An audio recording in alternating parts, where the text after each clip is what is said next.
And Takuna, are you recording? Will be. Give me a sec. Okay. Just making sure it's not me. Just needs a little bit of a kick. Oh crap, I meant to post. I'm an idiot. Anyway, I meant to have that other one up by now. Just a quick check, by the way. If you look below Zion's icon, can you see another icon? No. No. Good. That's Rogarek's invisible icon. Right. But there is a Rogorek already. I am so confused. Who's Rogarek?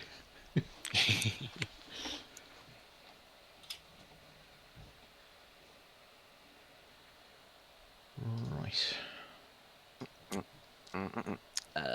Right.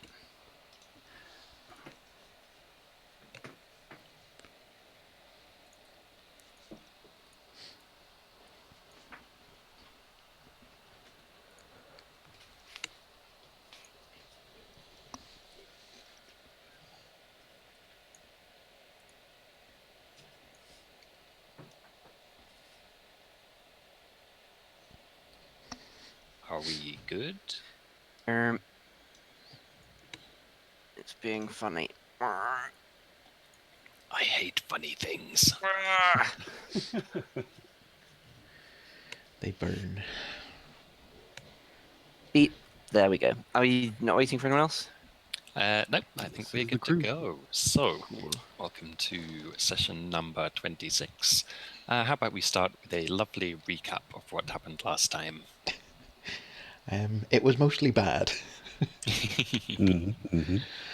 So you got warped into the mountains. Yes, we arrived in the mountains. I led the party into certain blind alley-ness.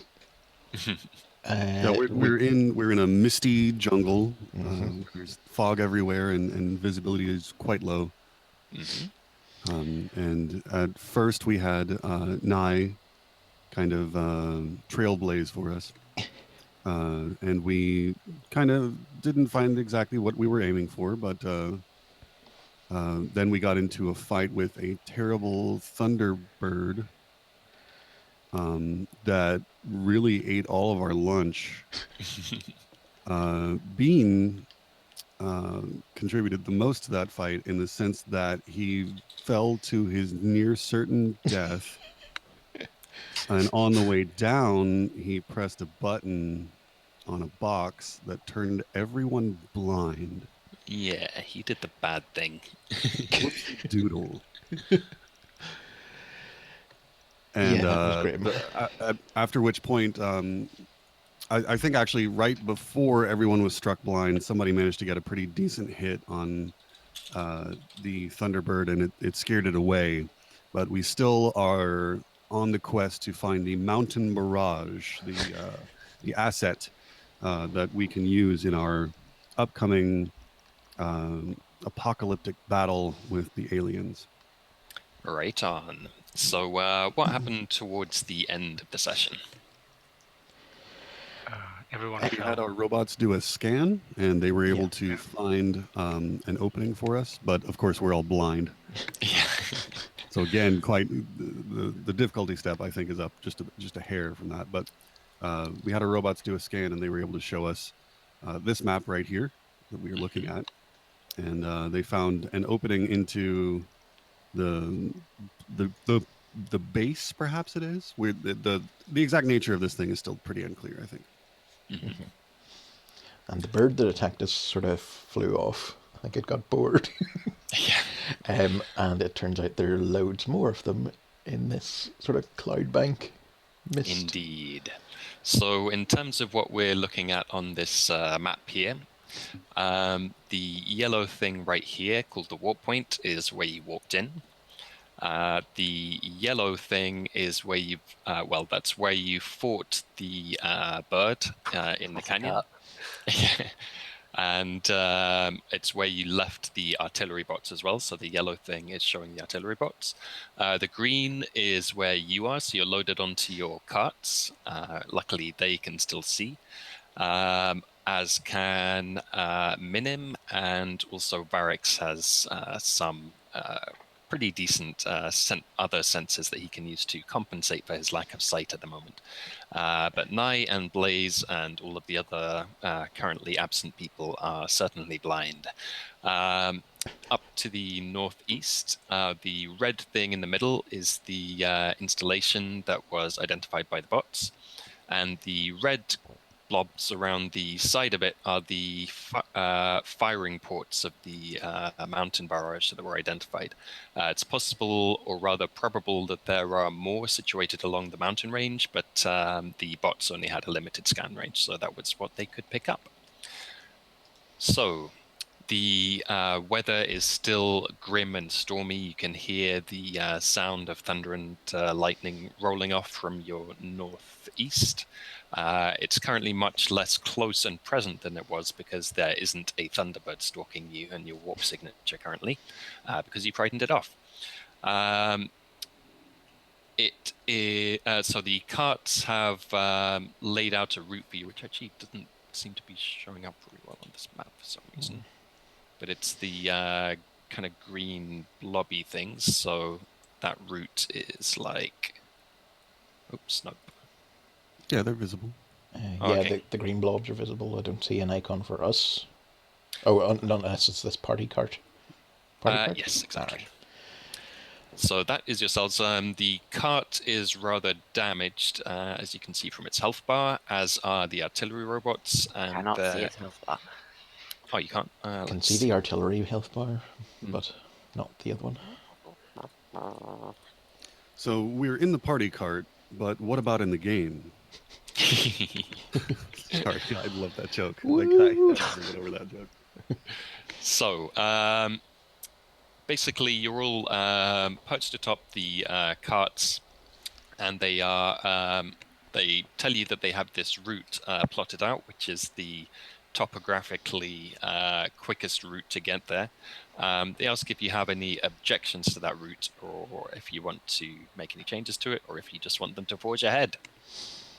Forge ahead. Sounds pretty good. I'm gonna give a pat to the cart with my big hands. I'm gonna give a little pat, like, thanks for handling this, because I can't see anything. Yeah. Keep us low, keep us slow and steady. All right, so the carts set off at a kind of rambling gait. You're swaying side to side likely. You can hear the sounds of the distant thunderbirds and whatnots in the mountain, very distantly echoing across the valley. The carts are quite agile and nimble. They pick their way along the path pretty easily. And while you're walking along, they're very talkative and they have a lot of questions for you. They ask things like, so how many things have you blown up? Oh, loads. I wish I could count that high. They're like, yes. And they ask, are we going to blow anything up when we get there? Oh, for sure. Yes. Well, it's sort of a sneaking mission for now, but you know. Well, okay, guys. They're like, So, oh, mission. What we'll do is we don't blow up things right away, so we can blow up a lot of things afterwards. Because we get this stuff to blow up more things. Like an ambush. Exactly. Yeah. An ambush is where you have to wait and then you blow things up. Yeah. Exactly. And you know how sometimes you don't want to blow up a weapon because then you can use that weapon to blow up more things? Oh, acquisition. Yeah. And so they're conversing along these lines as they walk you through the valley. Let's see. You're a sharp little cart. Little cart that could. It toots its machine gun up in the air proudly. Let's see. This would be a fabulous children's book. Okay, so basically, what I want you to do is, so you go down to the valley. Here, the trees are rather more sparse, as it seems that. Let's see. I guess let's have barracks to start off with. Give I guess an intellect roll, difficulty, let's say 4, to see if you can tell something about this valley and the general environment around you. Sniff check. Sniff check, exactly. Because I am trained now in Sniffing. Yes. And this would be along the lines of like nature and stuff. Perception, I guess, would count as well. Yeah. Here we go. Nice. So what you can tell is you can, although you can't see as such, you have a very vivid picture of the sense around here. And what you can smell is a lot of newly turned over earth and mud. Basically, you can smell that rather than the kind of relatively neutral, slightly kind of musty scent of just a well-established forest and kind of mountainous environment, you can smell a lot of kind of upturned mud and smells that are usually kind of hidden a decent amount below the surface. You can also tell from the way the carts are kind of moving that the ground that they're moving over is kind of rough. It has like a lot of like little crags and lots of kind of steps and general kind of rough terrain. You can also hear and I guess smell. There's a pretty fast-flowing, although not particularly deep, I guess it's rather shallow river that's running through the bottom of the valley. All in all, what you can tell about this with your heightened natural senses is that basically this whole area is subject to a lot of erosion and weather damage in a way that must be relatively recent. If this was just the natural kind of state of the area, then it would already be kind of worn away and established in a in a newer geological state. But as it is, it's undergoing a lot of recent change. Okay, I relay that information to everyone else, of course. Okay. I think the thunderbirds are an invasive species. Shaq absolutely does not know to ask that, actually. Well, I mean, yeah, could they be some sort of advanced party for these dudes, or are they just, I don't know, either native or a previously set up, whatchamacallit, security measure?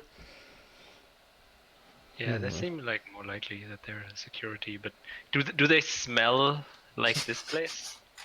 The birds? Good question. Yeah, I guess they basically do. Sure.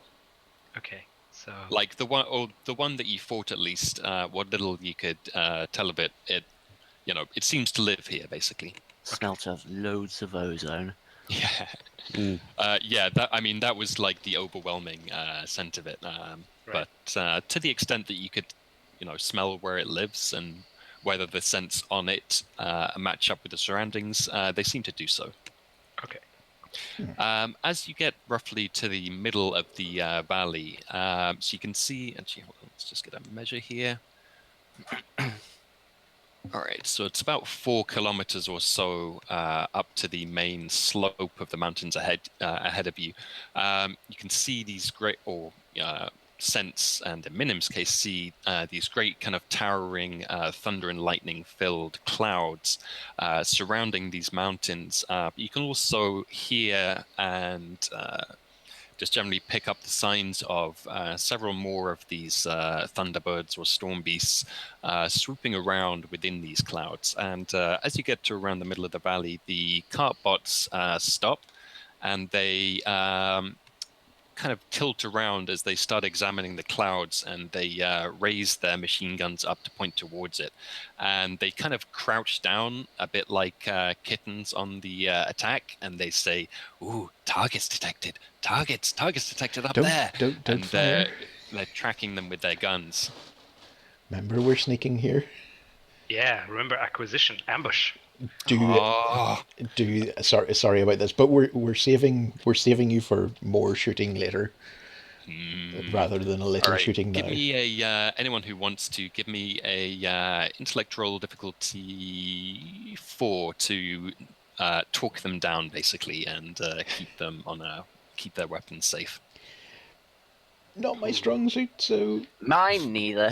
Yeah, we are a bit one-dimensional, but okay, I'm gonna try and channel my my fellow, Russian nature and try to explain to them on their terms why sometimes it is even more exciting if you wait a little bit to shoot at things. So as you're talking, the other cart, like, ooh, wow, nice.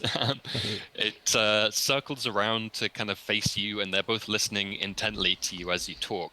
And despite their, let's say, rambunctious nature, when you start kind of giving commands and information like that, that seems to kind of trigger their command circuits, as it were, and they seem to, on some level in some subsystem, they seem to kind of designate you as their vehicle commanders, basically. So with that, they become much more biddable and docile, and you manage to completely suppress any instinct to start firing blindly up into the sky, at least until you command them to do so. Nice. It's like telling your kid that they can't have their toy. So with that, you start. You get the bots to keep on moving, and they advance up towards the base of the mountain. Give me, I guess this would be barracks again. Give me another intellect roll. I think this is going to be intellect again, to basically sense something about this pass here that you're headed into. Okay. Can he have some kind of asset or bonus, because I've stopped dribbling my ball? Certainly I think hearing. I think that's not quite enough to count as an actual advantage in this case. If anything, the echolocation would help. But I think certainly, well, because I mean, Minim, I think to an extent can sense this kind of stuff as well. So let's say, Varys, that you have an asset in this one. Oh, and I am close to 9, right? Yes. Yeah. So that should actually then be easy. Cool. Hey. Nice. Okay, so what you can tell is basically you can see, or not see, but smell, I guess, some kind of discarded feathers and things, and you can also you can hear a difference in the wind in this place. As you can tell that all of the trees that are kind of lined up this gully have been basically flattened against the ground. And what you can tell from this is that this pass seems to be a route by which the storm beasts will storm down from the upper reaches of the mountains and down into the valley below. So this is like a high traffic area for them. It's not... I was kind of wondering there for a second. It couldn't be some sort of nest or anything like that, could it? Not as such. You don't see any signs, you don't see any storm beasts there right now. You don't see any signs of nesting. But as I say, they seem to be apt to travel down this place. Right. Okay. So, would you like to continue as before? Do we see any alternative routes, or is this just a very direct line? Well, it's a very large mountain range that you're going on. You know that the place that you're headed to is a kind of like a high valley, I guess, which is, this area up here where the installation is. And as you can see on the map, there's various other routes that could be taken up there. Although the one ahead of you is identified as the easiest walking one. So it's going to take some climbing and time from the carts to get up a different route. Can I ghost on ahead?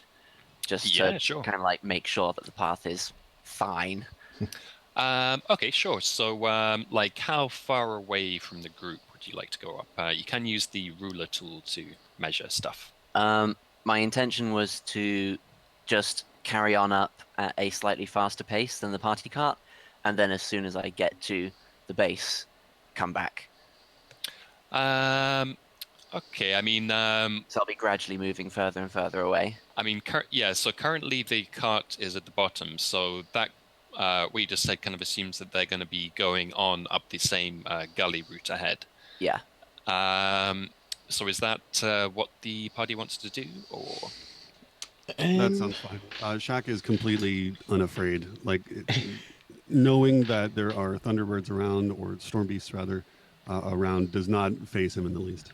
I suppose it makes more sense if Minim's always trying to keep the cart in eyeshot, actually. So yeah, I don't think it's a good idea to split ourselves too much, but yeah, so if he certainly sort of goes on ahead, yeah, checks around corners and that sort of thing. Yeah. Skulks along ridges. Cool. Okay, that makes sense. So you Oh, start. nice smoking. Yeah. So The yeah, incredible skulk. as you head into the mountains, you can hear the thunder and lightning much more intensely around you. It kind of echoes and barrels around the different gullies here, so it's kind of amplified by that.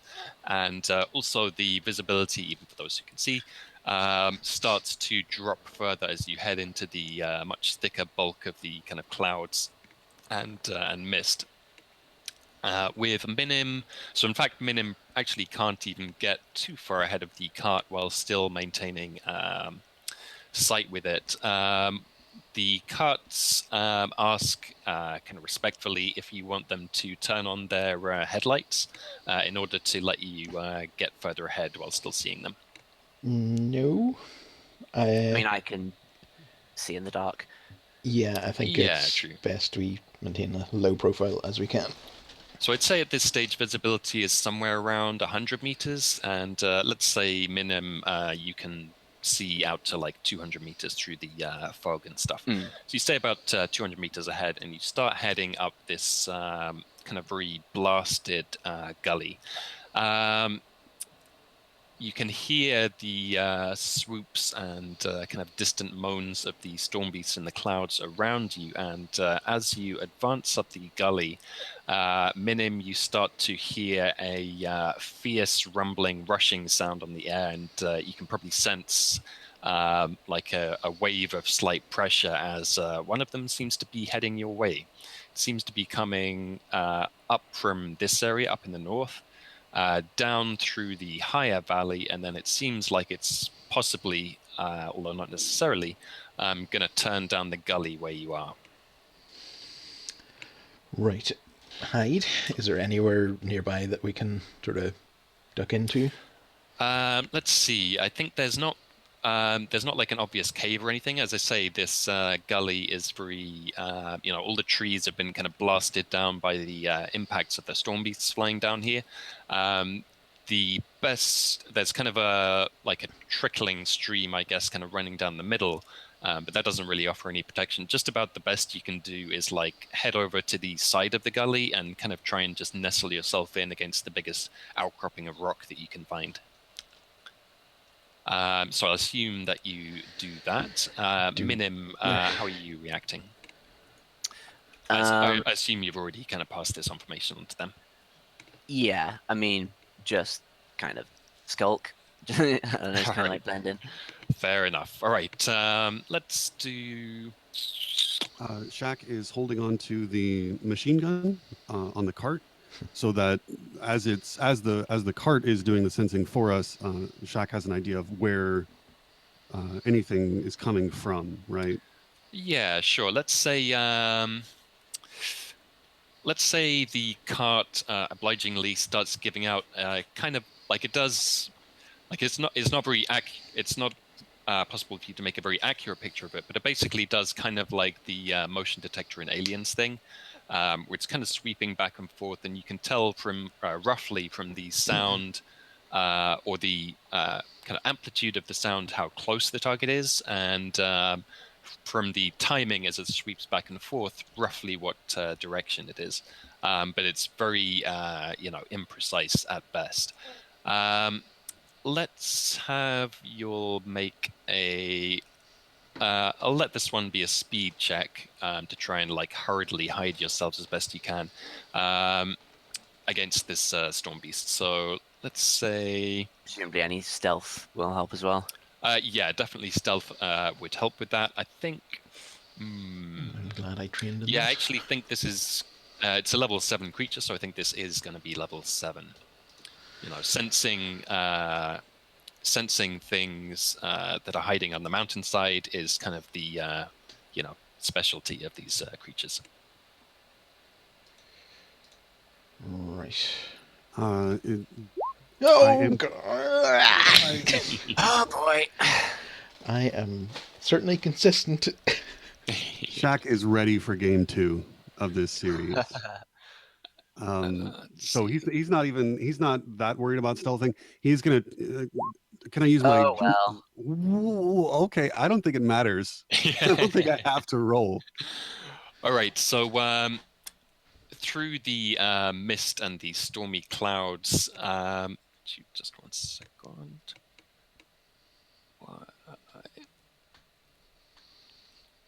There we go. Yeah, so through the mist and cloud, you sense, or in some cases see, this large presence barreling forward out of the clouds. It stays high enough that you can't really see more than a kind of outline and silhouette of it. As before, it seems, roughly something like bird-shaped, although not exactly of that form. And it basically just sweeps down the valley, and it doesn't stop immediately or anything, but as it passes over you, it lets out a loud kind of bellowing screech that echoes up around the rest of the mountains. And after a few seconds, you hear what might be the reflected echoes of it, or it might be answers from the other beasts. So what action are you going to take? How far are we away from the thing by now? You can use the ruler. So it's quite a way. Yeah. I'm going to yeah, I want to do my electric shield thing and give that to other people as well. Okay, so how many people can you give that to? It depends on effort. 1 sec. Energy protection. Is it per one person or is it 3? Each level of effort affecting up to 2 additional targets. Okay, so I can do Nye and Shaq then, I guess. Cool. Actually, with my effort, I can just say it covers Kristen as well for as and when he gets back. Yeah, sure, that's fine. Cool. Cool. Okay, so Minim comes over and casts this shimmery electrical protection on you in anticipation of any attacks. For now, the storm beast seems to have disappeared into the mist, but it could well be coming back around sometime soon. Okay, so we're most of us blind. Mm-hmm. And we've been seen. What the frig are we going to do? We're going to drive really, really fast because it doesn't matter that we're stealthy anymore. Okay. If we are going for speed, I can fly, and I can cause another creature of my size or smaller to fly. I was gonna say let's do the cart, but I just read it has to be my size or smaller. Yeah, these are pretty big boys. Yeah, and I love them. Damn, I probably can't. I assume that my flight is not powerful enough that I could just kind of carry the cart. No, I don't think so. Even though Shaq is mighty indeed, I agree with you. I think Shaq is just going to be ready for a fight. He's spoiling for a rematch. He was very unhappy with the way that last fight went, and he's ready. He's ready to just leap up into the air and slam one of those damn things to the ground. All right. Although, of course, he does have his eyes tightly closed this whole time, even as he's grinning at the controls of this machine gun. As the same for Nye. Okay, so you're wanting you're telling the carts to power ahead and along the same route. Yeah. Yeah, I'm gonna slap them on their haunches. Nice. Say yeehaw! And it turns out they can actually put out a pretty decent burst of speed. Have you seen that video of the Boston Dynamics cheetah robot? Yeah. That sprints on the running on the thingamajig. It's scary. It's somewhat like that, although they have their legs the right way around in this case. But they basically kind of they're like, all right, maximum speed, and they like stamp their feet on the ground in preparation, and then they just bolt off. Hopefully you're all, in fact, everyone give me a speed roll, who's on the cards, give me a speed roll difficulty 4. Right.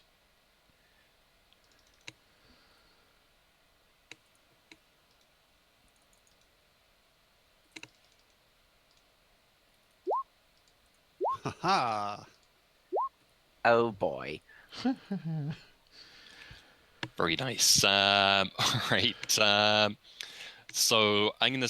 I don't think it's bad enough that you fall. Actually, wait, hold on. Oh yeah, I can go catch him. Yeah.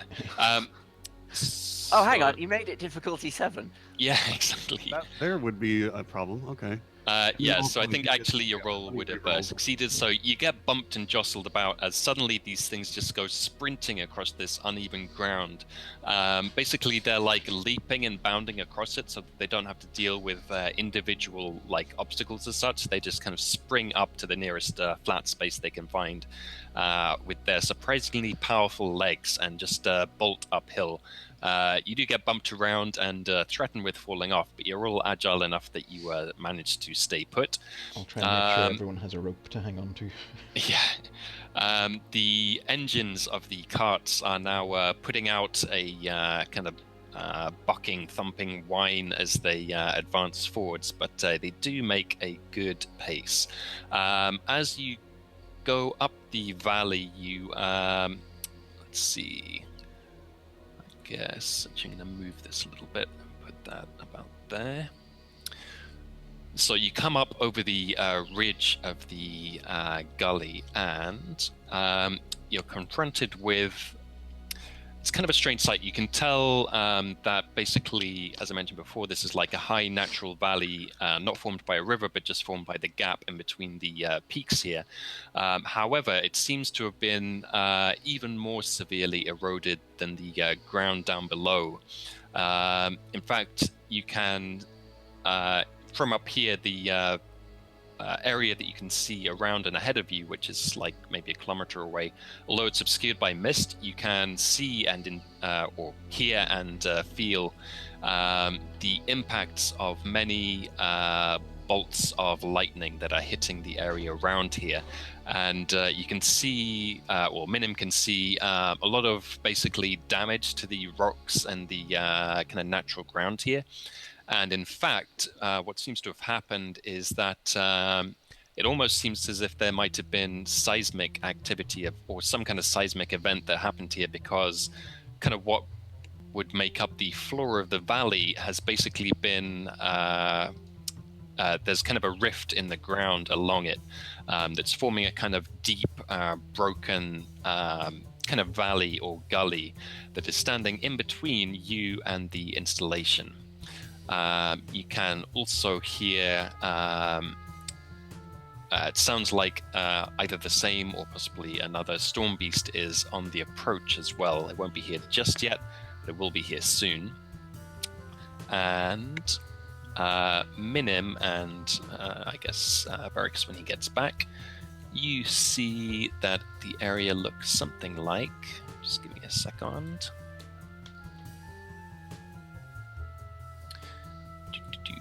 Let's give it to Minim. So let's see if this works. So Minim, you should see that, but I guess Nai and Shaq should not see a pop-up. I see nothing. Oh, really? Do you see a pop-up, Minim? Yes. Cool. So that is what the area looks like. So how are you going to react to that? The let's see, the cart, actually when it sees this, the cart pulls up to a stop and it makes a confused kind of whirring noise, and it starts kind of stamping its feet as it turns around and around to kind of look several times over at this area, and it says, this isn't consistent with the scans. And then it says, I want to scan again to see if I can get more information. But it indicates that it's going to take a certain amount of time, let's say a few minutes, to do that in more detail, and it would have to stay stationary. Okay, so, well, for those who can't see, there's a big ravine. Crap. And it hasn't appeared in the scan. Could it be some sort of illusion? Yeah, I was thinking that. Do I see anything?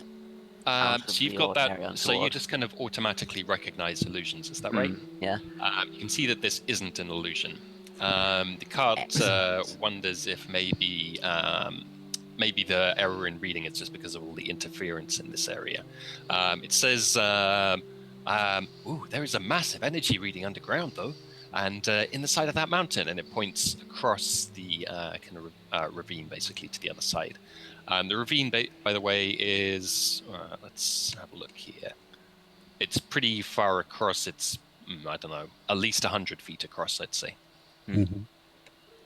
I would like to kind of give the cart another little pet of friendliness, and I ask if you can relay a message to the big boy back here to maybe do a scan for the Thunderbirds. Even as you're scanning this area, interesting. You can still do your synergy with the big boys that we left. I keep thinking everyone's talking about international rescue. Yep, absolutely. So Thunderbird 4 back in the back across the valley can certainly try and do that. So try and scan for targets and threats around you, while the cart is going to scan the immediate area and try and find out what the situation is with the installations here. Okay, is everyone happy with that? And what is everyone else doing in the meantime? There's not much I can do but cower. I wonder, could we get the big boys to give a distraction as well, or would we just be better letting them scan? Does this hole look naturally or rather non-deliberately formed? Let's see. It is somewhat hard to tell. Like, it's clearly quite recent, and it was like it seems to have been some kind of a drastic event that caused it. It's not rather going than to be a mechanical bridge. No. Yeah, so it certainly doesn't look like built and constructed, but nor does it look like something that you would expect to just happen naturally in such a dramatic fashion. Although, who knows, this is the Ninth World.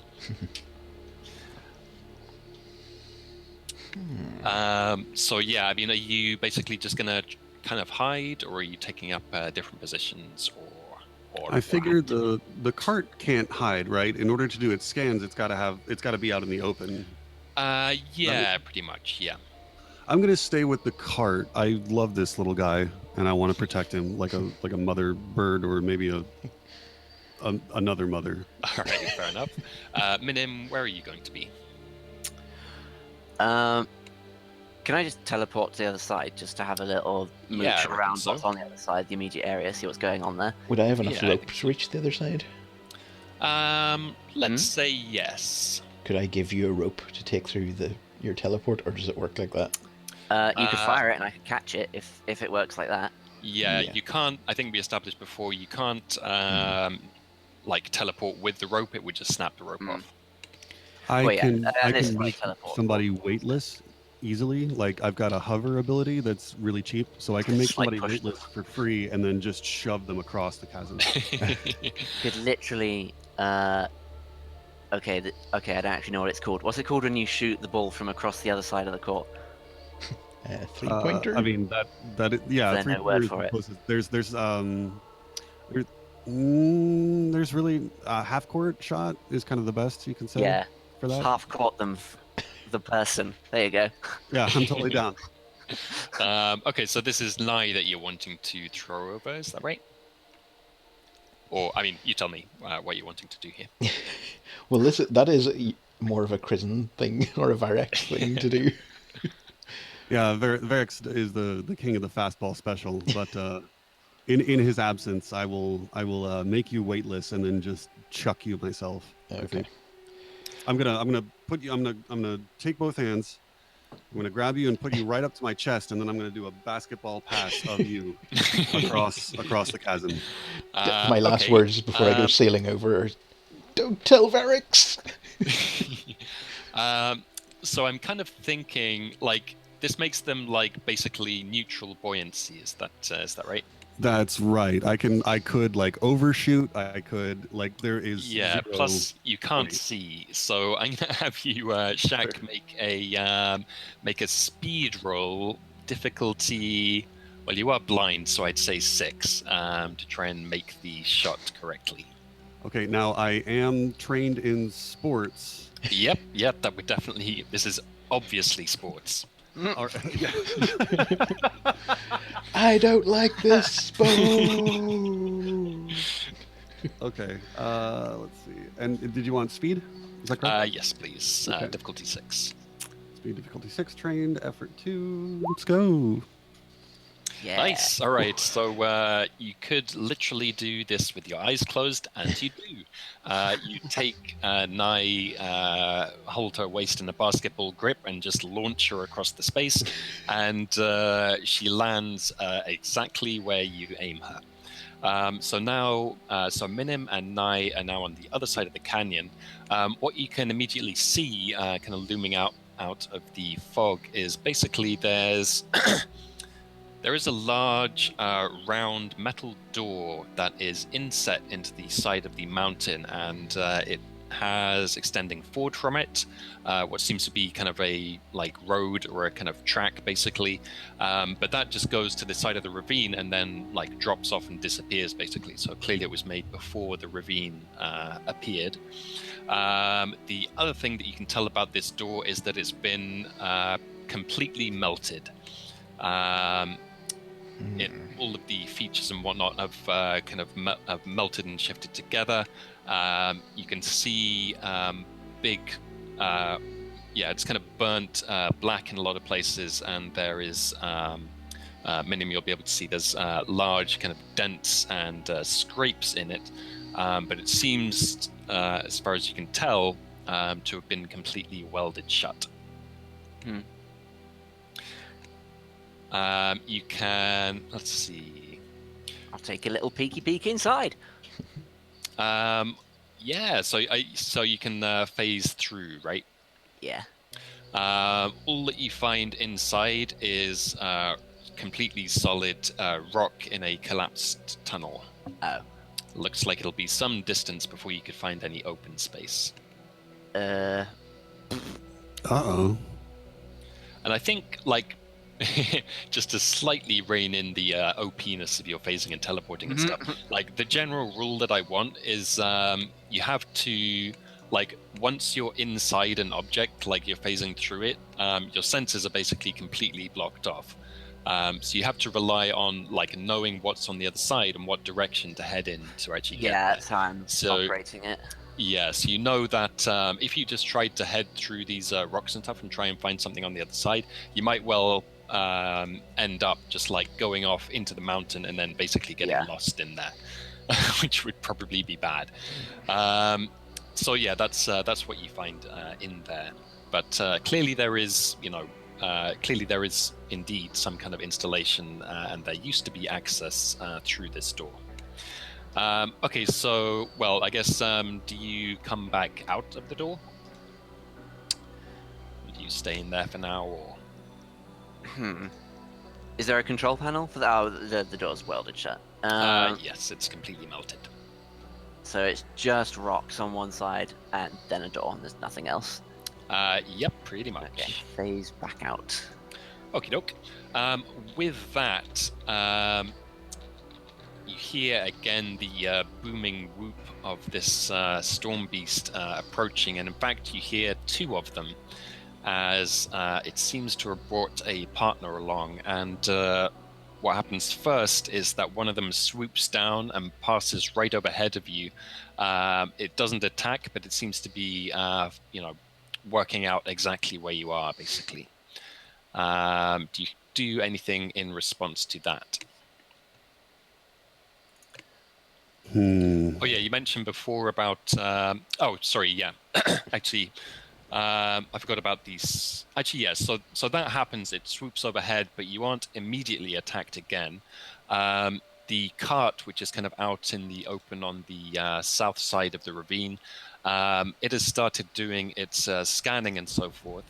And it's also communicating with the big guys, and slightly belatedly, it shouts out at you across the canyon that it's detected 2 hostile air targets circling the area, and possibly another on approach.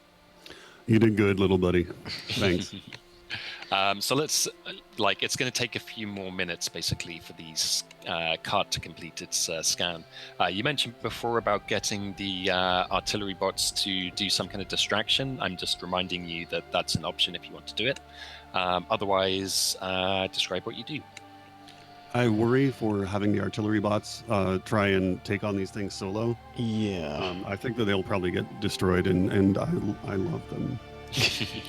I think Minim could quite possibly lead them on a wild goose chase. I'm just wondering exactly how he could get their attention. Run out there and shout distraction. So the cart, Yeah.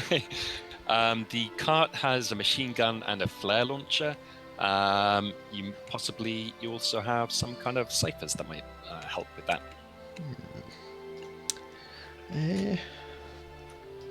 Yeah, none of the ciphers that I picked up are especially flashy. Yeah, mine are not massively helpful. No. I can project a hoop for them to fly through, a holographic hoop. Pretty good. But I don't know if they're going to be interested in flying through it. Okay, so all right. So let's say if Shaq wants to do that, that's going to be his action that he's doing here. Nye and Minim, do you have any actions that you want to be doing at the same time? Alright, I'm just gonna, first of all, make sure that my energy protection is topped up. Yeah. Me and Nye, and then I'm going to just kind of hop my way up the mountain, fast step. All right. And just sort of wave around and see if I can get attention. Yeah. I know this is slightly belated, but could I say that I left my left some ropes with Varix? Yeah, definitely. I think you just can to have help him. be laid off some ropes. You have ropes stretching across the canyon that you've tied down. Okay, if that's the case, see, I don't know who's nearest to me.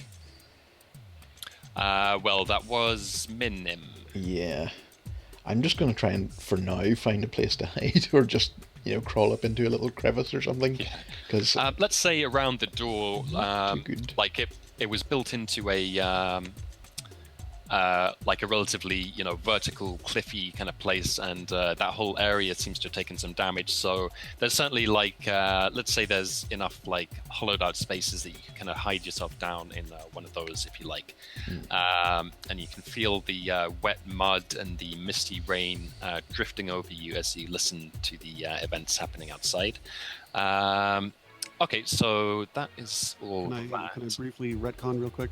Yeah. I do feel as though these guys are not going to be interested in flying through a hoop. This is going to cost a lot. But I've got an ability that allows me to drag anything to the ground. It allows me to just plunge him, and I kind of want to jump in the air, crazy style, Shaq style, and then grab this freaking thing by its neck, using its whoop as kind of sonar so that I can aim. Yep. I want to grab it by its neck and then do my posterize ability, where I increase the target's weight dramatically. The target is pulled to the ground and can't move physically under its own power for 1 minute. Nice. Target has to be in short range, so that's why I'm jumping up to just grab it by its freaking neck.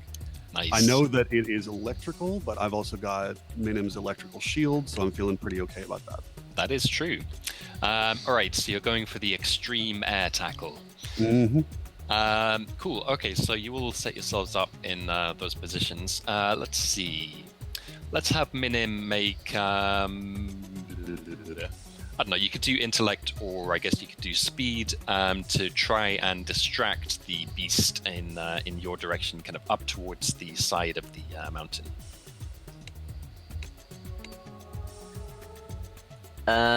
Yeah, sorry. What difficulty? Let's say. No, I'm going to say this is 7 again. Okay. Would being unnerving help? Sure. Yeah, I'd say you can. You have enough freaky I'm transformation type stuff. Yeah, that you can just like, I don't know, put on your like biggest, most Geiger-esque kind of form basically, and Nice. like skitter invitingly over the rocks and stuff. So let's say that gives you an asset. Cool. Skitter invitingly is a hell of a turn of phrase, by the way. Yay. Nice. All right. So you're all preparing to try and deal with this bird as it comes in, but you hear a vaguely horrific kind of insectile screech come from up on the mountains, and it seems to attract the attention of the bird as it veers off course. It seems that it was heading directly for the cart before, but it veers off course and instead heads up the kind of crest of the mountain, heading for for Minim. Why do I always mix up those names? Anyway, as it something slightly strange happens, which is that so it's approaching from the southeast, and as it let's see what's the thing. So as it passes over this area where you may remember that the firing port is, there's basically a huge lightning strike that seems to run like through the bird basically and down into the cliffs, kind of roughly in that area. And as a result, it is glowing and crackling with energy as it swoops along this ridgeline directly for Minim. It seems likely that it's going to do its lightning attack on you. Nice. Let's see. So, Blaze, it is like swooping well out of your range, so you can't do the attack, but it is avoiding the cart, which is good. Yeah, I'm staying with the cart. That's my course of action, is just to protect this little guy. So, give me just 2 seconds, and I'll put a icon, and we can do initiative on this one. Oops, no. My intention is just to kind of like lead it away. Okay, so you're trying to like, rather than trying to engage it or anything like that, you're just like darting off down the cliffside. Yeah, just kind of like trying not to teleport so much that it loses me, as just fast step.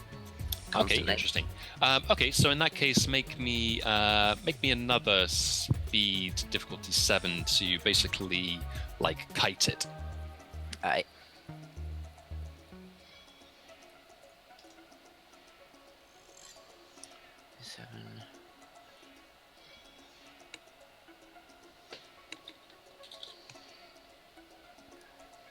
Let's put some effort in. Oof. Oh gosh. Just 1 second.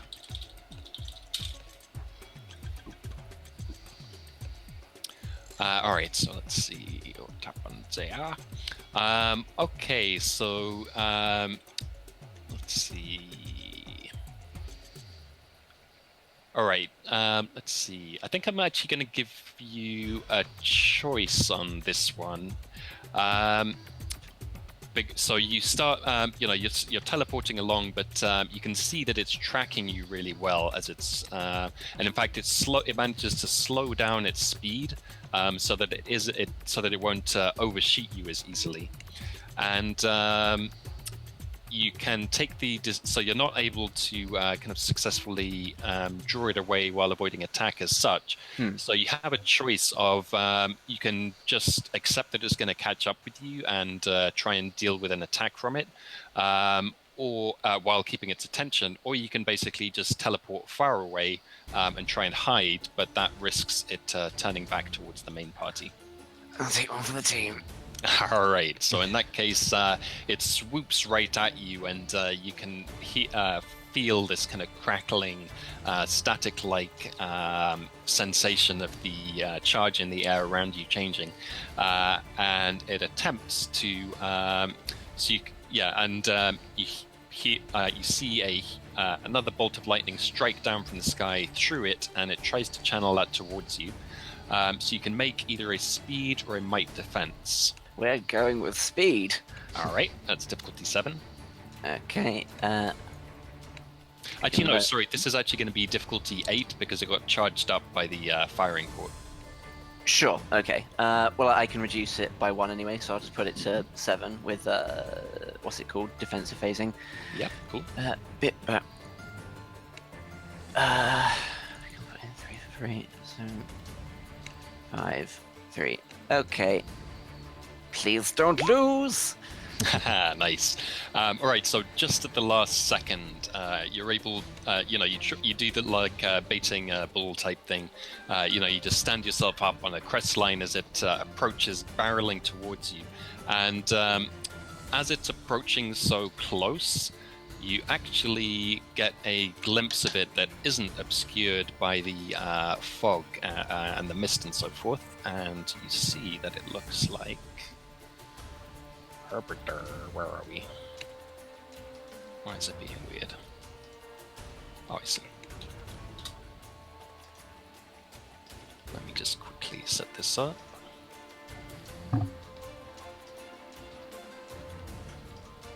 Alright, so you see that it looks rather like, and from your angle it's going to be like the bottom image in this. Oh. As I mentioned before, its wingspan is upwards of 60 feet across. I take it this is another just for minim. Yes, indeed.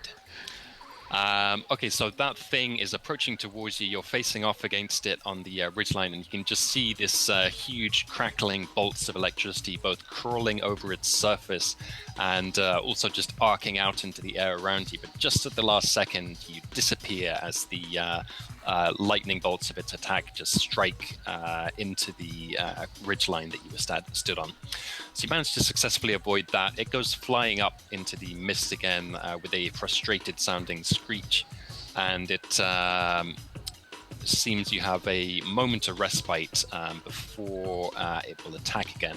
At this stage, and this is confirmed by the cartbot yells out another report from the big guy who is scanning for these things. Let's see. It also tells you that one of the other targets, so the third one that was approaching seems to have waved off. The target number 2 seems to be heading to the north. And after a few moments, you can see and hear and feel in the distance another massive lightning strike. That again seems to crack and shudder the mountains. At this point, the cartbot pipes up and says, "Phew, that took long enough," and it walks over to the edge of the ravine, and it, points its. Actually, it turns on its headlights. It seems to be getting a bit excited, and it shines them down into the ravine, and it says, "There's another access way down there." Oh, good boy. Can you drive down walls? I'm not there. Let's see. Someone else asked that question. Yeah. Let's see. I think it's a pretty steep ravine, but for the sake of convenience, let's say that there is a route that it could manage to get down there. Would roping it up help? I would say not. But it's calling. So at the moment, Shaq is on the cart, so that's fine. But Minim is over on the other side of the gully rather. I'm going to say it will probably be possible, even when you're blind, you would instinctually be able to kind of rappel down the side of here, basically. Okay. Minim is somewhere off in the distance. Are you do you reckon you'd have been able to hear what's going on with the main party? But if it's popped off into the sky and I've got a second, then I can sort of. I'm assuming there's I would be sort of trying to get your... amount of time to teleport there, have a little look at the situation, and teleport back if needs be. Yeah, sure. Yep, no, that makes sense. Okay, so if there's a cost for teleporting, spend that, and you are back with the main group. So you can hear, and it's reported by the artillery bots that you're soon going to come under another attack. So it sounds like you're all wanting to go down into this ravine without further ado. Yeah. Okay, so hopefully this is going to work. What should happen is that Minim and Barracks, when he gets back, will be able to see, but Nai and Shaq, you'll be able to see your icons, but you won't be able to see anything around you. So let's find out if that actually works. So it's quite a big screen, and you're going to be down in the center bottom side of it.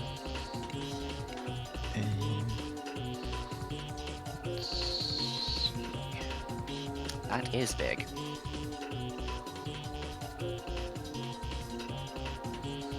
Okay, so sorry, the robots didn't have that much trouble getting down. No, let's and actually, you don't have the Stason-mobile, and actually you don't have Stason, and you don't have Fan. Okay, so that's the situation that you find yourselves in. Can I check that Nai and Shaq, can you see your icons? I can see my icon. I can see my icon and nothing else. Yeah. Perfect.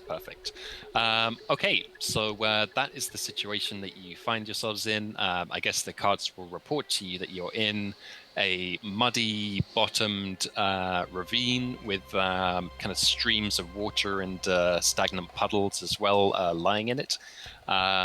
You're at the kind of south end of it, and it stretches off up to the northwest.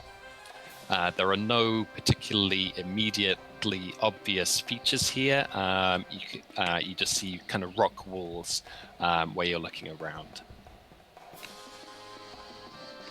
Okay, well, lead on, folks. I could, as someone who could see, I could like tie myself to them and tie anyone else who can't see to them. Yeah. So they can just lead you us. still have the cart bots they are able to see, and you're on them. Oh, right, okay. So if you want them to just walk forward down the ravine, you can certainly do that. Yep, I can go with that. Hi-ho, Silver. Cool. Wait. Just get rid of Rook as well. All right, and Minim, are you kind of staying with the carts, or...? Sorry, we got into the ravine, right? Yeah, that's right. So you're on the bottom of the ravine. The walls that you can see on your left and right are the walls of that ravine. Yeah. Oh, sorry, you mean as opposed to, like, scouting ahead? Sure, yeah. So now you're down here, like... Well, I mean, I presume that you came down with the rest of them. Yeah. And now that you're here, are you wanting to stay with the carts as they trundle along the ravine, or do something else? I want to say that I'm going to be making use of my... speed recovery esotery, Cool. and to this effect, because I'm not entirely sure how it works, but I think it can be a bit OP if not treated properly. So I think the way I'm making it work is basically it means that you can do your heal as one action if you use the esotery. Instead of taking the time to do it otherwise. And do you want a rule that maybe just you can only use those 4 recoveries in a day, regardless of whatever? Otherwise, I'm just kind of going through them as fast as I want between battles. Yeah, exactly. Yes, I think that will be accurate. So you just have the 4 that you're given, and you can't reset those until you have the opportunity to take a long rest. Sure. Great. So I'll not actually had to use the 1 hour before, but I'll be doing that. So I just kind of like curl up on the on one of the battle wagons, and I want to say that because he's got time, he can take time. He's going to do a little more of a thorough job. He's just going to curl up into a little ball, and all of his sort of nasty floating black hair just kind of wraps around like a big spider egg sac type thing, and he just kind of cocoons for a little while. Jack is pretty happy to not be able to see that. All right. So with all of that done, and you, the other guys can use your recovery rolls as well if you want. But with that done, make use of 10 minute one? carts. Yeah, sure. Okay. They go trundling down. Oops. Down the ravine. 1 second. Yes. So they go trundling off down the ravine. So far, there's just not really any no features to identify, basically, as they move up here. And while they're doing this, they're scanning around and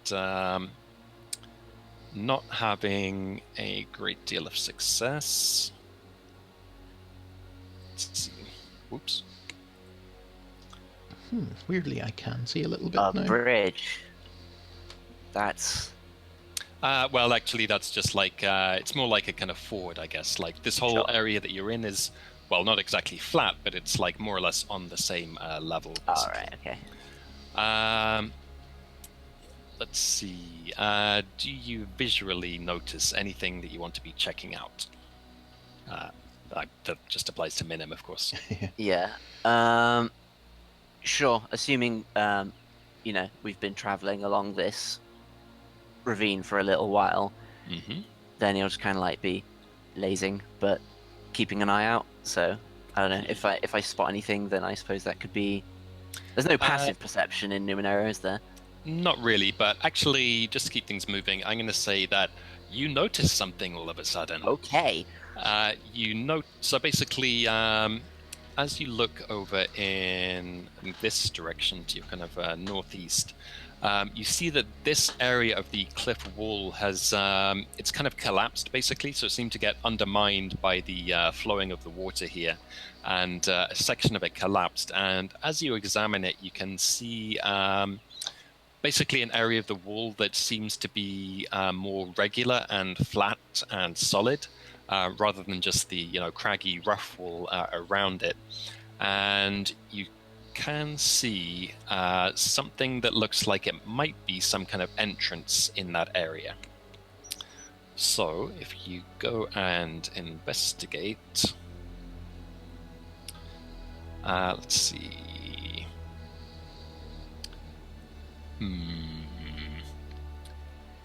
I was kind of thinking about retconning something, but never mind. But as you notice it, you do see or sense another storm beast that is approaching. It seems to have temporarily lost you while you when you went down into the ravine, but it seems to have reacquired you, and it is and you're informed by the cartbot that it seems to be coming in for another attack run.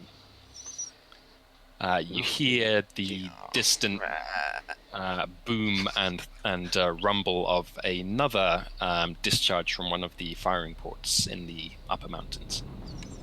Okay. So this entrance thing here, is that open? Let's see. If you get off your cart and wander over and investigate it, you see that it's basically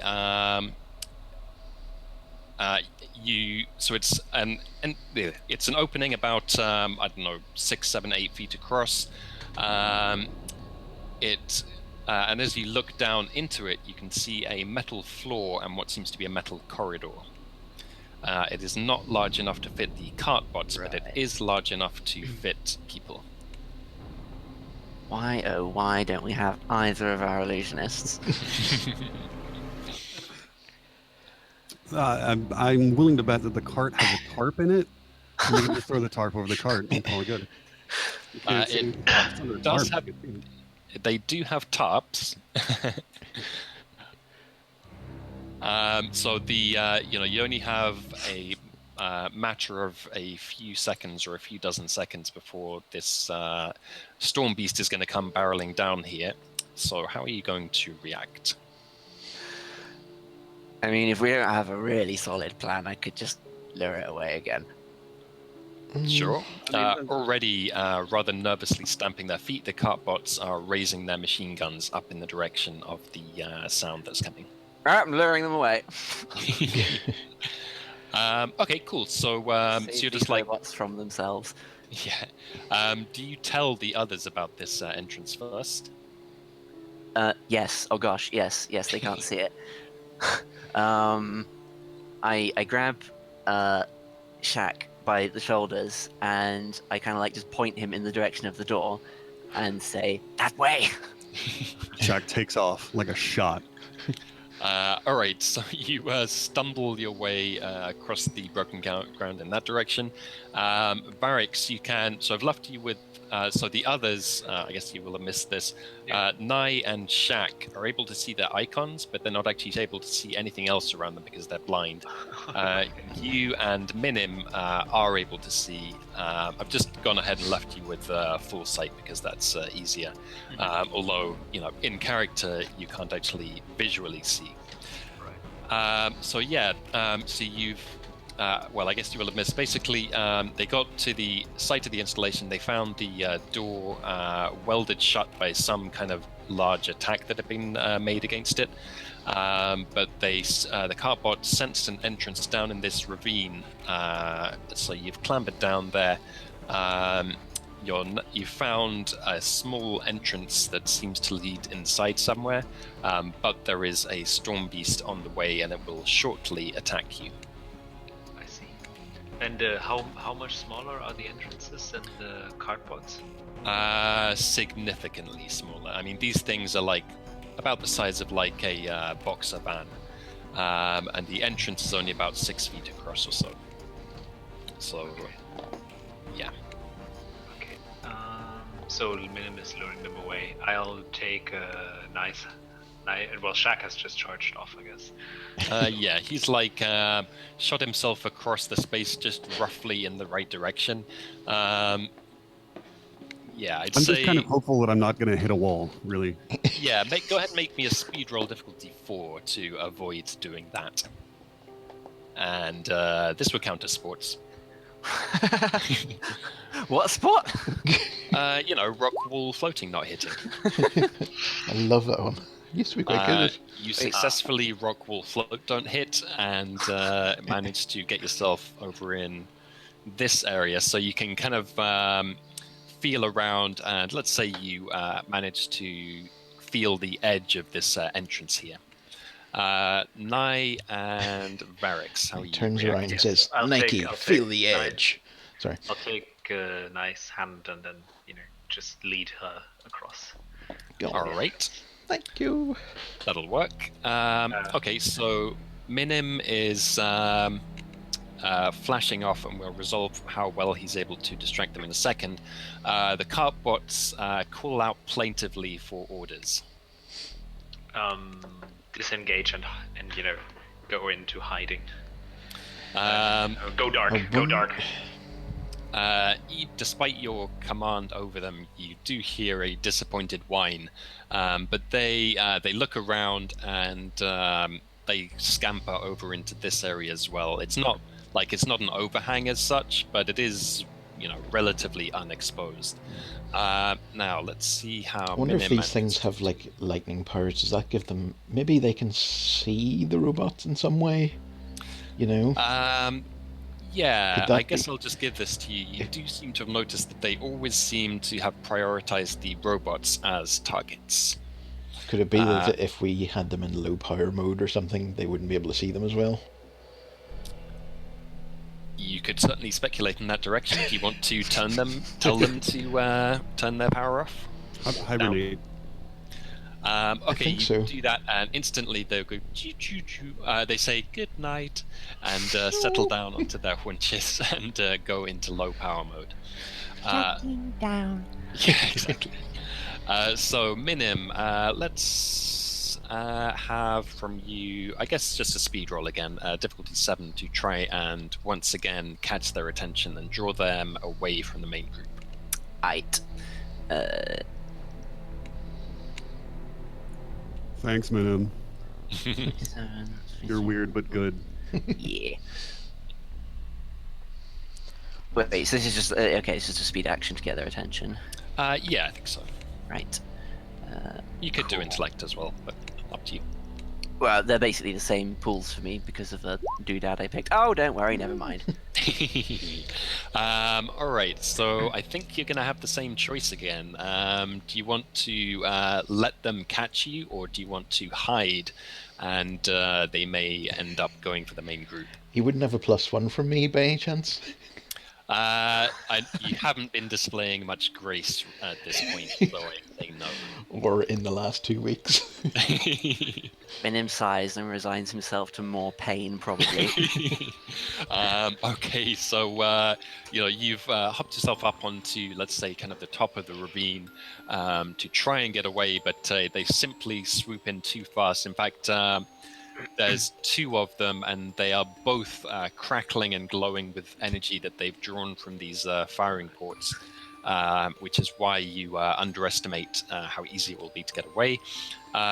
Let's see. Yeah, I think this is just going to be another defense level 8.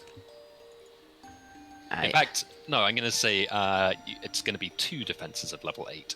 Sure. Beep, bet. Right, so that's...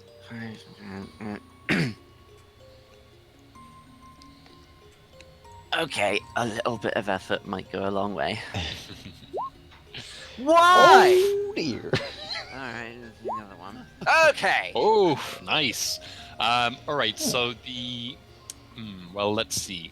So, I mean, if you have any ideas on how you want to handle this and what you want your good effect to be, feel free to jump in. I will say that obviously you avoid 1 attack, but you do take 1, and that is going to be 14 damage minus your armor. Sure. Obviously, Okay. the electrical armor applies. 1, 2, 3. Let's just do that right now. Okay. What fancy special thing could I do? Lightning hits you and it powers you up like Highlander. I mean, if you want, it can just be that through some means you manage to make them go away, basically. But if you have anything else interesting that you want to do, you're more than welcome. Yeah, I figure once getting struck by lightning, if I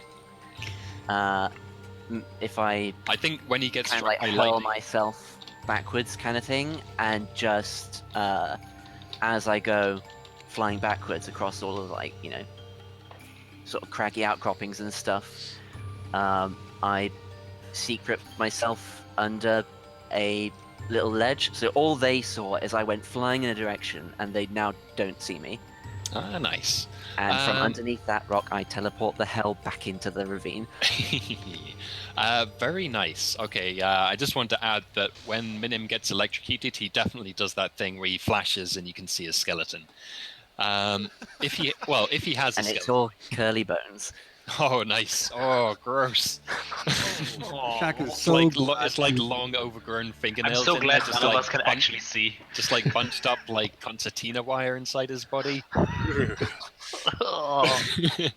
Right, so that happens, and you flash your way back down into the ravine, and sure enough, you can hear the sounds of the storm beasts retreating back into the storm, as they seem to assume that they have taken care of the threat that was here.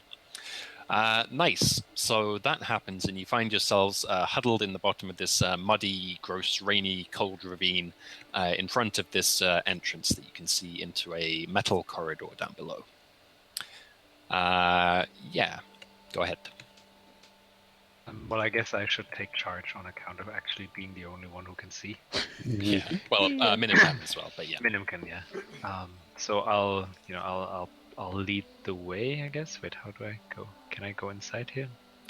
Yeah, we'll do that in a second. Let's just first work out like what are you all doing. So I presume you're all going inside. Are you taking any kind of like special measures or whatever? And also, what are you doing with the cart bots? If Minim's going ahead, well, I guess the cart bots are going to just sit outside, powered down. Yeah, was that not the plan? Yeah, I think you can certainly do that. Yes, but also with the tarp. Yes, Sure. Yeah, so on Oh, Tarbin, I'll punch a bunch of rocks and stuff, so we can cover them up in make camouflage them a little bit. So Nice. nice. So you Just you watch draw... Luke Cage. I just want imagine Varix just punching a couple of walls really hard. Nice. I think that's definitely within his capabilities at this stage, and so you pull these tarps over them. Could we say if? Oh, yeah. Sorry, we're talking about the bot still. Carry on. Yeah, so you pull these tarps over them, and let's say they're basically future tarps. So they have hexagonal grids on them, and they seem to basically dampen any residual electronic impulses coming out of them. And as you draw the tarps up to the front of them, they kind of stir a little bit, and they go. "Ah." Oh, that's precious. But they seem to be reasonably safe for now. Okay, so you all can move and stuff. So you're wanting to go inside this room. If considering that Varex is getting around by smell, and Minim has his classic trademark bread-smelling pomander. Oh yeah. If Minim's kind of moving on ahead, then can we say that with Varex leading everyone, they basically get through fine, or they have some sort of asset on movement? Yeah, definitely. I think so. Yep, that would certainly And leaves a apply. nice bready trail. Oh, remember the last time people left a trail made out of bread, though? That didn't turn out good. Yeah. Oh, and They were I dumb kids. And I think definitely it's going to be a case of so Minim's going ahead and leaving the scent trail. Varix is following that and slithering over the rocks and so forth. By the way, do you still have your single leg, or have you Yes. shed that yet? Wait. Oh, wait. No, didn't I install? I installed another leg, right? I got that extra leg. Oh yeah. Oh I think, yeah, an I think you put artifact. that on your tail, didn't you? Yeah. Or- So it's weird. Or did you give yourself a second leg back? Yes, but I didn't put it symmetrical. So One in front of the other. Yeah, it's one in front of the other, so it looks a little bit like a two-legged horse, but balanced because I have the tail. Nice. Okay, so you do that, and you proceed through the space in like that, and then I think Nai and Shaq are probably going to be holding onto your tail. Yeah. I'm holding on to his scaly hands. Okay, nice. Okay, so with that, you go inside this space, and just give me a second. I'd like to say I appreciate the excellent choice of Jesper Kidd, currently playing in the Numa tunes. It's all right. So, Yeah, it's canon that Corvine has good taste in music. Where is your stuff? So Minim and Varex, you can see.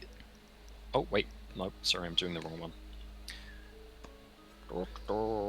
We can see basically nothing.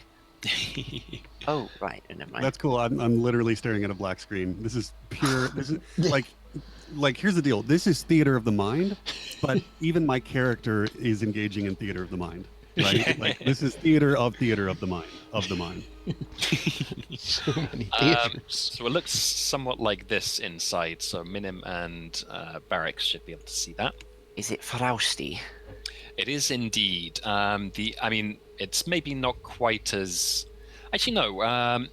So outside, it's kind of basically a wintry temperate climate. It's a few degrees above zero. It's like a cold drizzle with wind chill, but it's not really icy and frozen.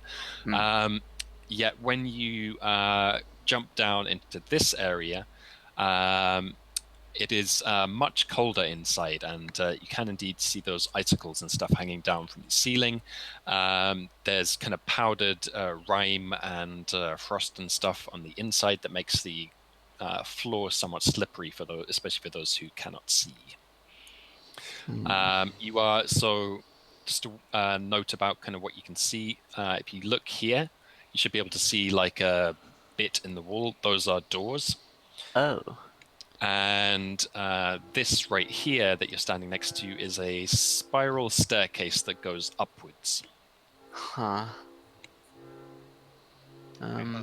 Shaq is wearing a basketball jersey, so he's probably pretty chilly. He's going to start dribbling again so as to keep warm. You can also. Would that give Varric's tremor sense? Sorry, how do you mean? with the basketball bouncing. Oh yeah. I think I would have to be the one bouncing the things. Yeah. Yeah. Let's say he doesn't get an asset to his perception. It gives all the from that, monsters in the base tremor sense. You can More hear likely. and feel a tremor slightly, or a kind of rumbling. It seems to be happening somewhere ahead of you within the confines of this mountain. The character of the room that you're in right now is it seems to just be like a corridor, basically. There's no particularly obvious features apart from some safety equipment and things that is stashed along the side of the wall. So you can see a closed door that is up in the north, and as I say, you can see this spiral staircase down in the bottom right corner. We'll just have a little look through the door, just to at least, see where that route might lead. Okie doke. So, that well, is- let's see. So the door is closed. It's a metal door. It seems to have some kind of keypad on it. It doesn't react to being pushed. Well, if I just have a peek through first to see if it's even worth going that way. Of course, sorry, with your phasing stuff. Okay, so in that case, I'll just move your icon. Oh, just like that. Okay. It's a whole big thing. Okay. Well, in that case, I guess I Describe this thing. pop back through and just say it goes on forever. And now it's up to everyone else to decide if we actually want to go that way or up the stairs. I'd probably head towards the. Do we feel like the vibrations, for example? That's like probably engines or something, right? Yeah, let's. Well, it's. Let's see. I mean, anyone can make a intellect roll on Numenera and machinery and stuff to see if they can identify something about the rumble and hum. Difficulty level. Let's say it is going to be 4. Sorry. Yeah, let's say 4. Why not? I can have that. Cool. Oh, as in it's 3. Okay, cool. Roll anyway.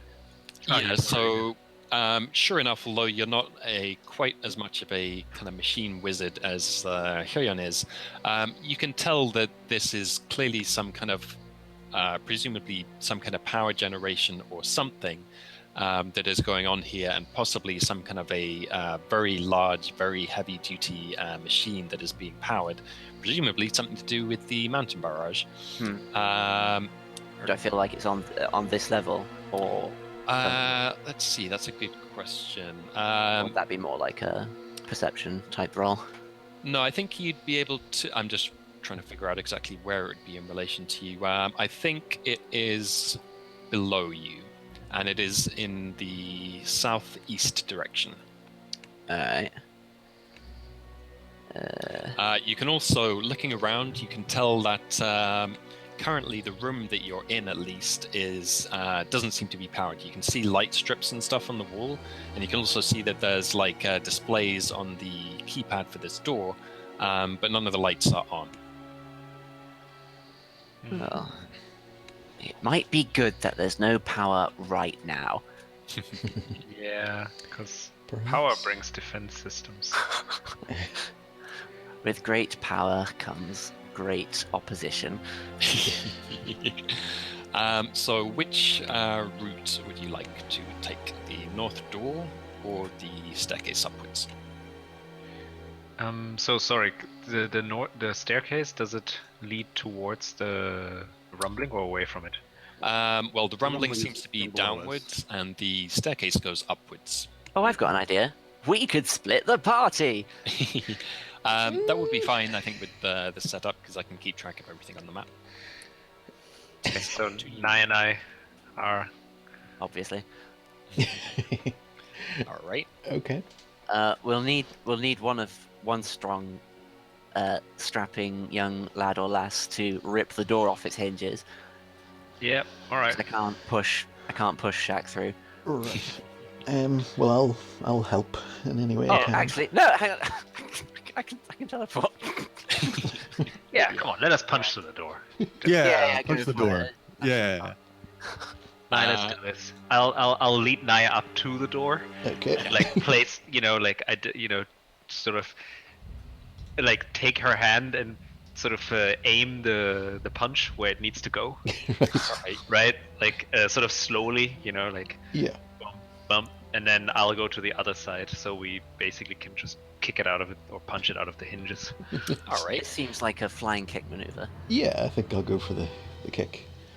But Okay. yeah, Cool. Yeah. So then the running kick. as you sort of give I me think the Barracks can do like, because he can just like slither forwards at a great pace, but with his one leg just like extended out in front of him. See, I was thinking of like how the not the bicycle kick, but when you like jump with both feet forward, and I still do that, but like a drop kick, but with both legs, and I rear up on my tail basically. Right.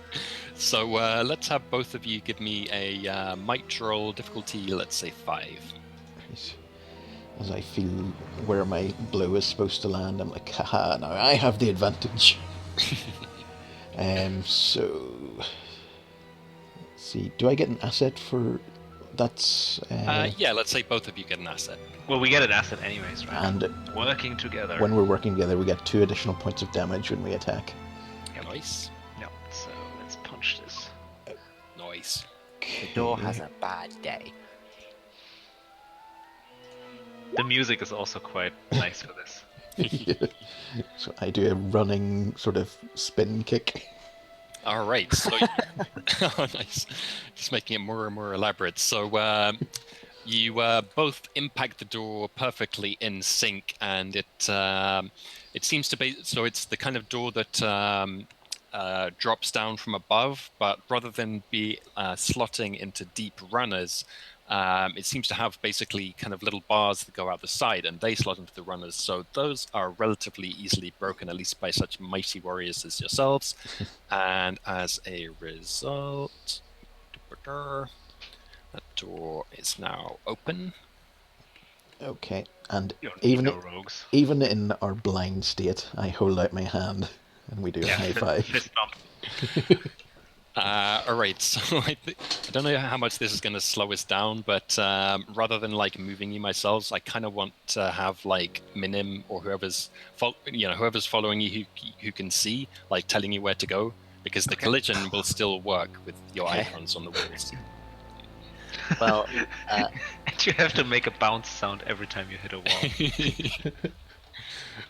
Let's see how long we can keep I've got that up. some echolocation from the dribbling, so I have some awareness of where the walls are, just because I can hear the pump, pump. Yeah.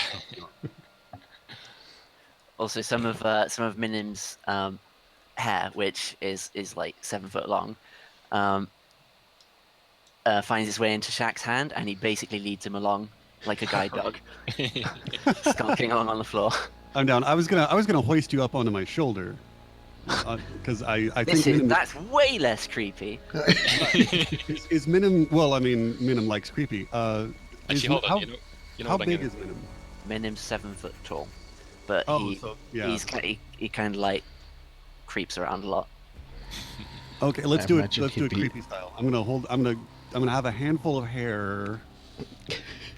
All right, I'm going to do and something I'm gonna real dribble my ball. quick. I'm going to give control of Shaq's icon. I'm going to share it with Minim, and Nai is going to Barracks is going to be able to control Nai in a second. Doop-a-doop-a-doo.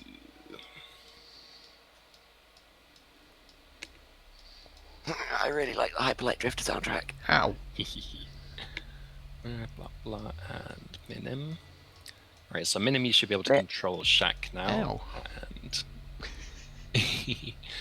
And Nai. Ow. I mean, it doesn't matter too much. I can move the icon, and players can just pop in behind wherever I am. Go. Yeah, but I don't think that. So, like, Shaq, you shouldn't be able to see Minim's icon. Correct. Oh, really? It's just to your Okay. right. So yeah, he can literally see his icon and just blackness, but he can see where his icon is positioned, so he can see when he's like bumping into walls because he can't move any further. Okay, so Barracks, you should now be able to control Nye. So let's start with Shaq and Minim. As you go into this room here, let's see if I have a good picture for this one. I guess not particular. Actually, wait, yeah. So let's see. So this one can be seen by Barracks and Minim. So the general. So as you move out of that room that you were in, that one seems to have been rather damaged and worn down because it was because it's been exposed to the elements. But as you move into the deeper corridors and so forth, they're in much better repair. So I'm going to show you a picture of what they look like. These pictures portray lights being on, but currently, as I mentioned, there's no power in this place. They look something like this. Beautiful. Oh wow, nice. That's the general kind of decor. And which obviously can't be seen by the others. And Minim, the room that you're going into in particular, it is kind of laid out more or less like the top picture. So the grey thingamajig that you can see up there is this kind of, it's basically like a control panel of some sort that has a whole bunch of wires and cables leading out of it that are going into the room, into the walls. And this whole section or area that you're in has a kind of like a very utilitarian kind of maintenance-y type of feel to it. Mm. Is that a door to the south there? It is. Right. All right. Well, I guess I lead Shaq up to the console thing, and yeah, try and have your way with it. So that's what it does. Are you trying to have your way with things while I'm holding your hair? God, the creep level is like off the charts right now. All right. Well, I take your hands and pop them on the console and say, "Do you know what this is?" No, I know about basketball. All right, so Minim, you poke and prod at it and try to activate it. So give me a intellect roll difficulty, let's say 4, and this will come on. So Numenera would count. Okay. Think of the keys as tiny basketballs to dribble. little finger balls. Difficulty what? Sorry. Difficulty 4. Oh. Okay. Well, yeah. Oh, so that's 3, isn't it? You and your technology skills. All right, so basically... Minim's just really good at guessing when it comes to weird stuff. But see, this is what I like about Numenera, because, if you're, especially at this level, if you're, a Numenera whiz, then, there should be stuff that you can just do without having to wonder, oh, am I going to fail at this and, accidentally punch myself in the face or something? I still like to, in canon, just assume that Minim kind of figures... I kind of know what I want to happen, and I'm kind of just going to go along these strange causal inclinations. Yeah, exactly. I get and just kind of poke things. He's very different from Hyoyon. He gets very just utterly bored by the fine details of oh, big deal, I push some buttons on the screen and the screen changes. Who cares? But sometimes these things kind of interest him anyway, and that makes them fun to play with for him. Anyway, so on that principle, you manage to activate and access the console. It's somewhat Greek to you, but you're able to tell that basically this is essentially a maintenance console. You have options to turn on the power in this area. You can access and investigate various other systems which are in this installation and possibly get more information about them. You can, let's see.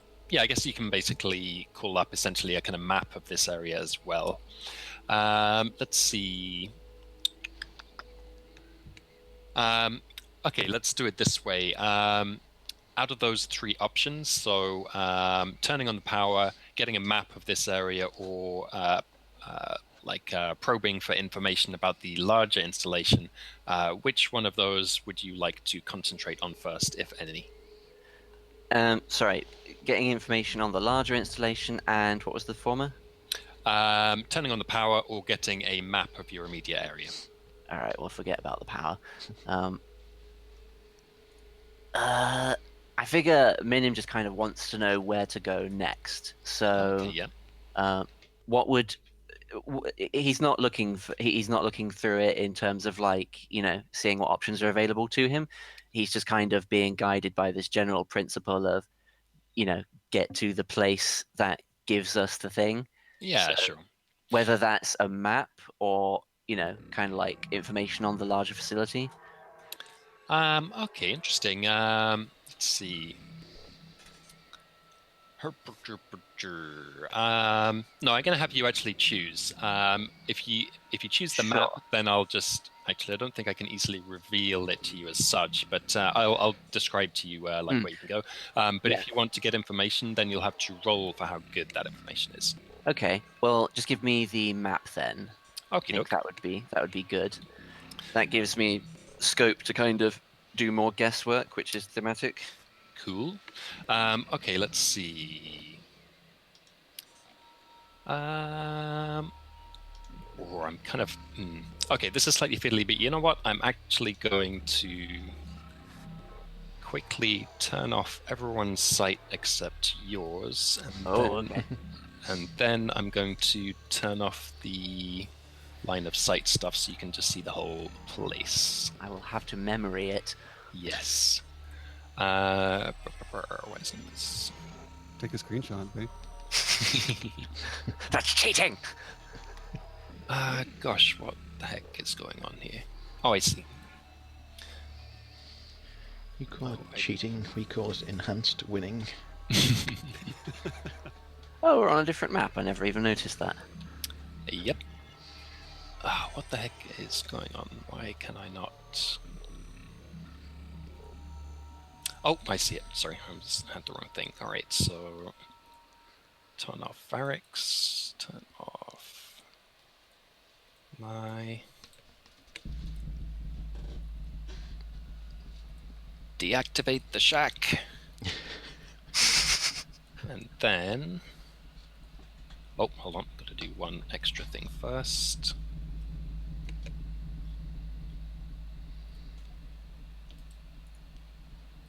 Put that on the GM layer. Okay, so hopefully this will work. So,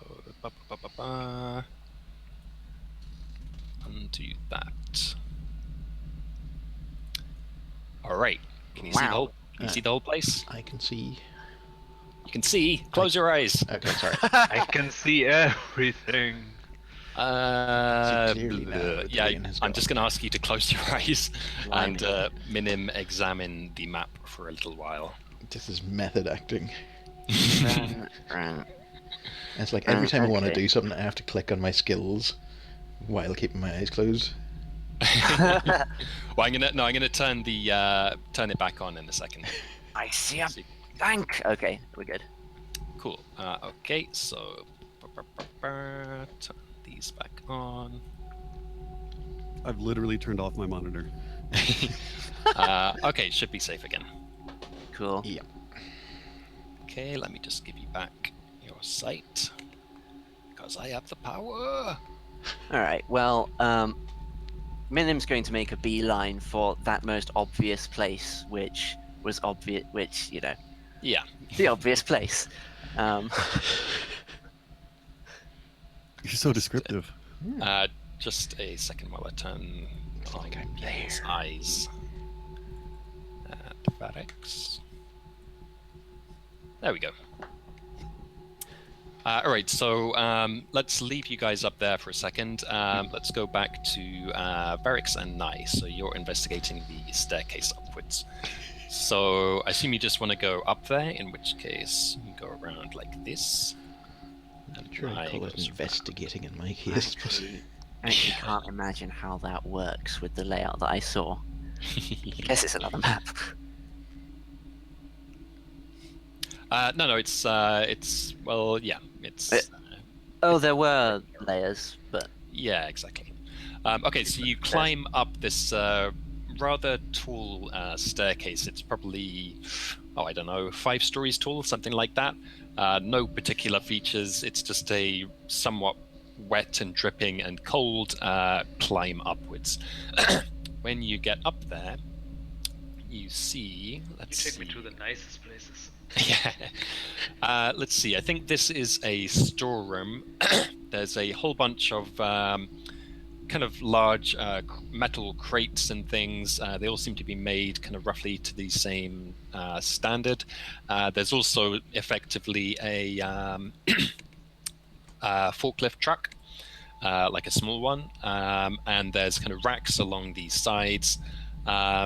Yeah, let's say there's nothing in particular that is open at the moment. Would you like to try opening one of the boxes? There is a door on the east side over here. Do I smell anything funny coming from the boxes, or what? Let's see. It seems to be some kind of metal implements in there. They seem to have not been disturbed in a while. Would we need perhaps a crowbar to open these crates? You see, there's kind of a shelf that has just a whole bunch of like normal tools. Basically, it has like crowbars and stuff.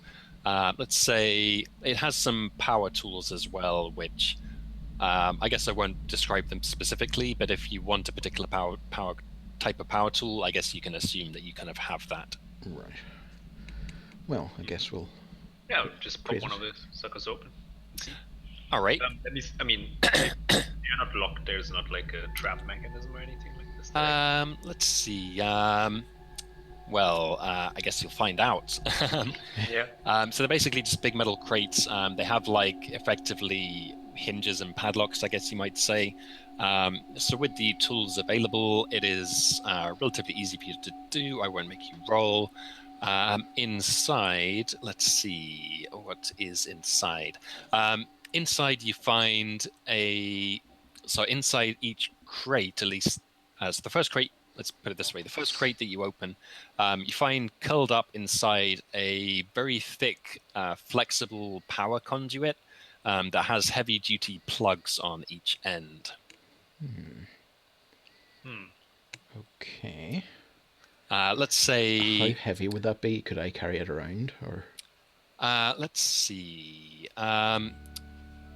So the crate is about 4 feet by 2 feet by about 3 feet deep. So it is very heavy. On the other hand, you are very tough and used to carrying ropes and stuff. I'd say, yeah, let's say you can carry one of these. It's going to, for movement-related tasks, it's going to give you +1 difficulty. Right. Well, I'll not right now, but just in case, Yeah, that kind of gives you an idea of his weight. Let's say Varix, because he's so hueg and strong, let's say he could probably carry 2 of those if he wanted to. Okay. And let's say that you open a couple of other crates as well, and inside, let's see. Inside one of them is something that seems like large ceramic insulated capacitors. I guess that's like more to your players more than something Varix would kind of recognize. And I don't know. I have no particular idea for the other one, so just some kind of electrical equipment, basically. Okay. Random stuff. Yes. Okay.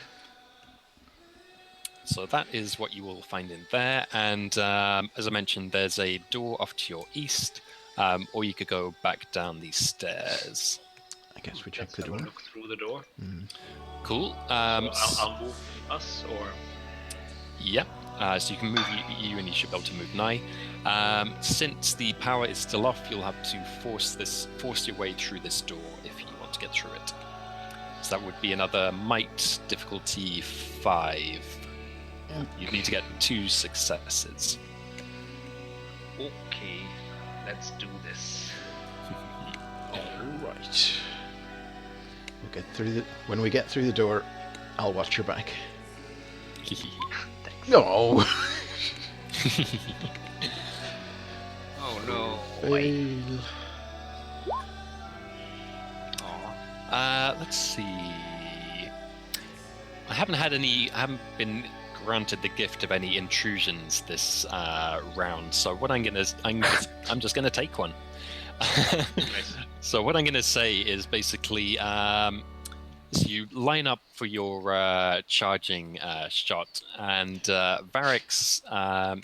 Let's say that maybe Nye kind of stumbles or something on as she's pelting towards this door. Varix successfully impacts with it and does break down the door. However, you rush through with such an impact, and let's say Nye like trips over your tail and also goes tumbling into the corridor beyond.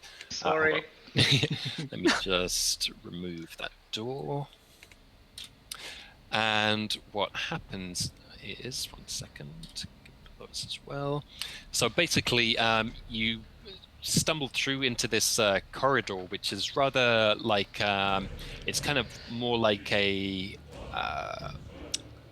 cage, basically, or like scaffolding, I guess you might say, metal scaffolding, rather than a completely solid corridor as was before, as it's basically leading across a open space or corridor which is below it, and the weight of you both crashing onto the floor of that collapses it, and you go get back on the right layer, and you go tumbling down into the corridor that is below, which is on the other side of the door from Minim and Shaq.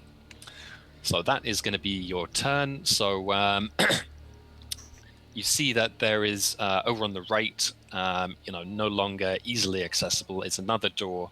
Let's say you fall quite a distance. It's like let's see. Actually, no. Actually, you climbed up a good long way. So actually, it's like a 5-story drop. So you're going to have to make either a speed or a might defense. I'm going to say difficulty 6, but you both get assets to avoid taking falling damage from this. Okay. So this thing just collapses and nice. Wow. And on the other side, Minimum Shack, you can hear like a yell of shock, and then you can just hear this like clanging and clattering of metal falling down from above and just smashing into the floor. But what is happening on the other side as both of you very successfully managed to avoid taking any damage from this fall? I think as soon as I would be sort of trained from birth to recognize as soon as I'm falling. Absolutely. And into open air. So I use my swords to and I make sure. Well, I suppose I know that Varix isn't gonna fail this sort of test. So in my falling, I have the presence of mind to, like, I don't know, maybe there's a cable or something, and sure. I'll just grab that and drag it down with us, so we have an easy way to get back up there. Nice. Okay, yeah. I kind of like it's like a power cable that's like stapled onto the wall. As you're falling down, and I guess, in fact, let's see. Yeah, actually, I think that's going to be your major effect, is that you grab this cable and it kind of unstaples from the wall as you take your weight, but you manage to, you're a big, like, snake-like creature, so you just kind of brace yourself in between the two walls, and let's say Nye just like flops over the middle of you as you lower yourself down, but pardon me, because you had the presence of mind to grab this cable, you can indeed easily, let's say it's like heavy enough and thick enough that it could even take your weight, Varix. So anyone who wants to can climb back up there if they like. I give Varix a little hug on the way down. And just for kicks, let's say that in fact the big weight of scaffolding and stuff smashing into the ground hits close enough to the door that the door that Shaq and Minim are in front of, that it basically gets like hit by a big piece of debris and just gets like broken open essentially.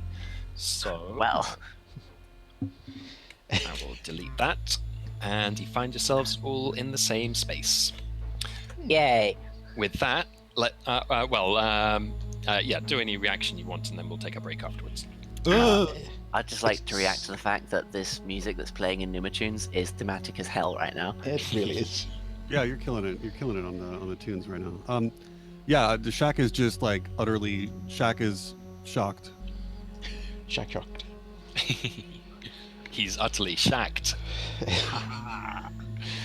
I think this is it. This is the time where Nye says something like, "Oh, you always get the door." Oh no! How did Corvin end up in joke jail? It's a mystery. I say it's like the blind leading the blind. Oh dear! Guilty. All right, so with that, as you work your way into this installation, let us take our 10-minute break, so we shall resume at 12 minutes past. Wait. Okay. Earlier, you said you were going to deactivate Shaq, and I was across the room getting